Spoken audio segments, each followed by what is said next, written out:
শুভ দুপুর বন্ধুরা। দেখো রান্নাবাড়ি করে আগে এদেরকে সেবা দিতে হয়, খাওয়ার জন্য অস্থির হয়ে যায়। দেখো এই যে, এদেরকে খাইতে দেওয়া হইলো, এরা খাবে এখন। দেখো খাচ্ছে। ওদিকে রান্নাবাড়িও বসেছি বন্ধুরা। ঠান্ডা তো প্রচণ্ড, হাওয়া দিচ্ছে, এত ঠান্ডা মানে বলার বাইরে। এদিকে দেখো রান্নাবাড়িও হচ্ছে। এখানে বসিয়েছি পেঁয়াজ কুলি দিয়ে, আলু দিয়ে ভাজা। আর অন্য রান্না তোমাদের আজকে আর দেখাইলাম না, আজকে পেঁয়াজ কুলি আলু ভাজাটাই দেখাচ্ছি।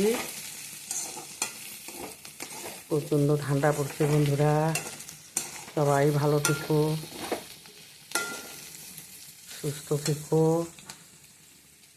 তো ঠান্ডা তো ঠান্ডা, সঙ্গে হাওয়াটাতে আর বেশি ঠান্ডা লাগতেছে বন্ধুরা।